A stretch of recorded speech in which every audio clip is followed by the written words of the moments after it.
Greetings, dear ones. I'm Kryon of Magnetic Service.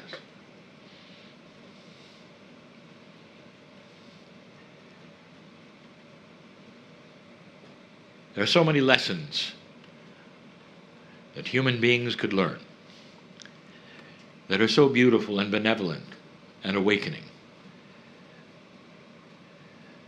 And they are unique to each of you. Those here in the room, those listening later. They must be learned in a way that is appropriate for each and every life. There is no one grand lesson that everyone has to gather around and learn together. Instead, what happens is groups participate in energies that they start to recognize. And it's not the facts of what you learn, and it's not the list that you might write down. What you sense that puts you together into a cohesive unit is the attributes of love. And you feel safe and you recognize it. And that is the communication between light workers. Not that which you would call a belief system. I would like to say, stop calling it a system. Is love a system? And the answer is no. Is compassion a system? And the answer is no. Then your relationship to the Creator is not a system. It just is. But others will recognize the same energy that you do. Not in a system, but in that compassionate energy that surrounds all of you and makes you a better person because you are compassionate and loving to yourself, then to others. It changes all of the attributes of your expectations, but it's got to start at home. It has to start that place that you call you.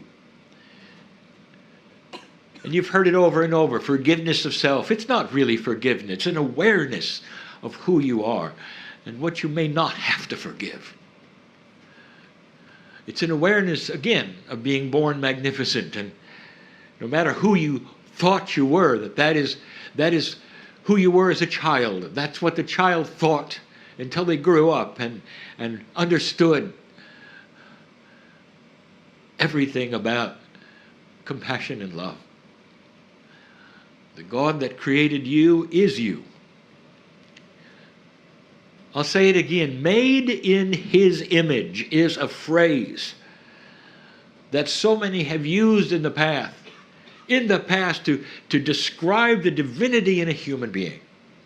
And the image is not the image of a prophet or the image of the face of God. It's the image of compassion. It is love. Made in His image means you are a piece of the Creator. The image of the Creator is inside you. That's magnificent. That's the engine that you start to use to create whatever it is you need right now. Solution to the problem you came with today? The engine is there. Solution to the health issues you have? The engine is there. We told you the last time we met, how are you going to instruct the engine to then drive forward and eliminate these things that you don't necessarily need to have, that are inappropriate to your life at this time, dear light worker? Do you feel that your life is limited? Do you feel that perhaps it's going to be over soon? I will tell you that all of that thinking was placed upon you in an older energy, in a three-dimensional place, and somehow, some way, you have believed it to this minute, not understanding that made in His image means that you have control over the length of time you stay. And that nothing that is going on right now in your life is forever. That it can be moved aside today, tomorrow. You don't know what you don't know. And what you don't know is how powerful you are. The power is for you to change you.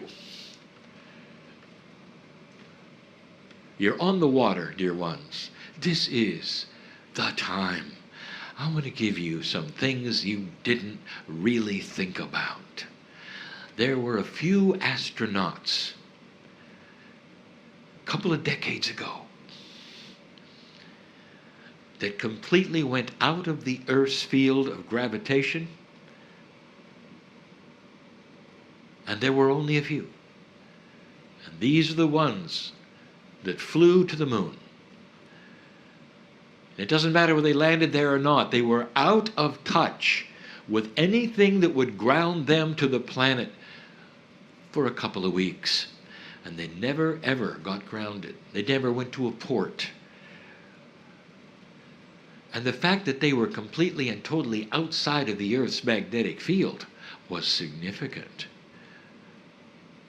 They were ungrounded, totally and completely.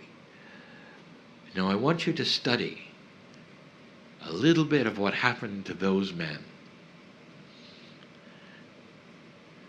One of them became an artist, another a poet, another spiritually minded to the max.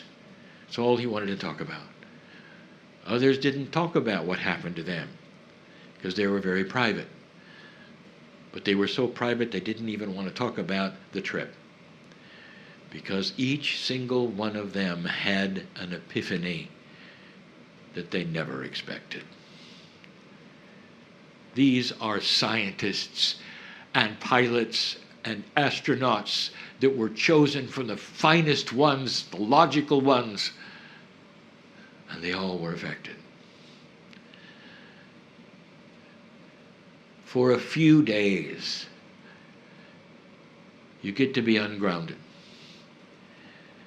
And I'll tell you that the energy in this place is ripe for change, discovery, decisions, solutions.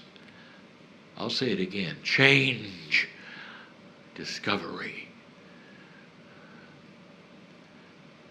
and solutions.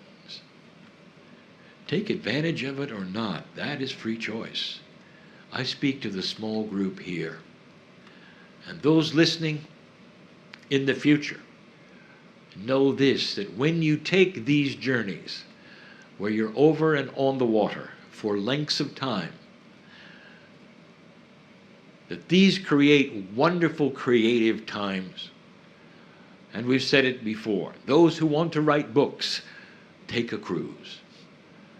Those who want to write poetry, take a cruise. Those who want to have solutions in their life that they cannot seem to grasp, take a cruise. It's almost an invitation for you to think differently. Accomplish things you might not have otherwise. And then when you return to the grounding, it all starts to make sense. And you look backwards to only perhaps a week or two before and say, I never thought of that. I feel different now. And it wasn't because it was a vacation, dear ones, any more than the astronauts took a vacation. It was something else. You with you, some of the greatest tools you could have. And so it is.